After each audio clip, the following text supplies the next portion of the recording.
Hi again, this is Miss M, and I'm here to talk to you for a few minutes about meta majors, which is the next section in your career workbook. So at this point, you've gone through your instructions, you've taken the personality type assessment, and you've watched some videos describing what that personality type means. You've also, if you haven't yet done this part, in the workbook I made a note for you to go to Blackboard and find the file name that's just a short paper on your personality type. So if you haven't done that part yet, then you can go ahead and pause this video and hop over to Blackboard, and you'll see a place that says personality types, and there's a list of 16 documents, and you only need one. So if your personality type was ISTP, just find the one that says ISTP, open that up, download it, you can print it or leave it on your computer, and you'll use it to fill in information in your workbook. There's a page that says careers that match my personality type. And on the last page of that document about ISTP is a list of jobs that's good for ISTP. And what I'd like you to do in your workbook is only write down the ones on the list that you're interested in. So if there's 30 careers listed for ISTPs, there might be 5 that sound interesting to you. And that's all I want you to do is write them down, because we're just starting to think here. We're getting the wheels turning. So the personality type is one assessment that we can use to help you target careers. Another approach to career research is the idea of the meta major. And this is something that's also called career clusters. So if you hear the phrase career clusters or meta major, they're really kind of the same thing. But what I'd like you to do is flip to your workbook where you see the section that says, what is your meta major?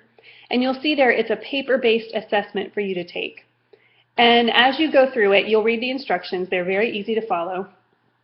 You'll see that it's asking you things like, there's a section on business, and it gives you a list of business type skills, and you'll circle on the side the number that indicates whether or not you like to do that skill. And then you do a tally and you total it up.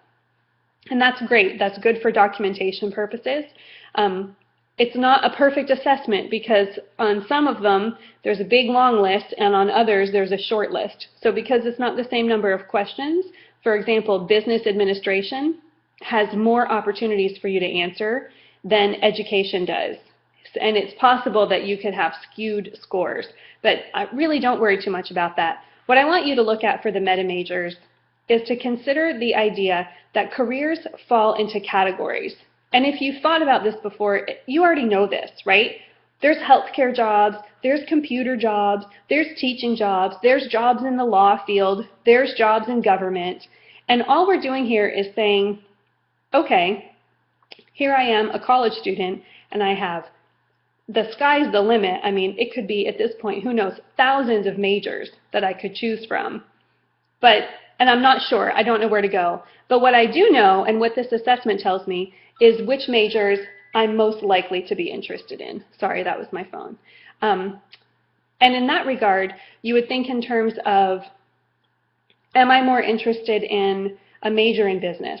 Am I more interested in education? Am I leaning towards healthcare? I just don't know exactly what I want my major to be yet, but I know my career cluster. I know that these are the jobs I'm interested in.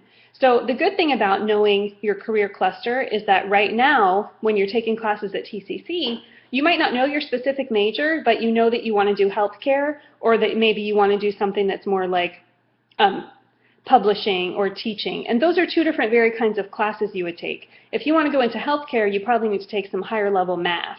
Does that make sense? I hope so. But this is a way for you to start thinking about it. And all I want you to do in the workbook is read over the information about career clusters or meta majors, take the little assessment, and then make a few notes about what comes up. And there's a space for you at the end of that section. You know, my top 3 areas were, and you can just write them down. And if there's extra space there. So if you feel like, you know, I took this assessment and it says my top 3 areas are healthcare, business finance, and engineering, or something like that, and you kind of look at it and you're like, but that doesn't really sound like me, then write down what you think your top 3 career clusters are. Because the important thing about assessments is that they can give us some information, but you still make a choice. You don't have to take an assessment that says, hey, you would be a great bricklayer, and then go and be a bricklayer. You don't have to do that. It's just to collect information and to help you get your wheels turning. So I hope that that helps. Meta majors is just simply about understanding what kind of career area you're interested in. And this is extremely helpful for students who do not have a decided major or who are thinking of several different things. All right, great.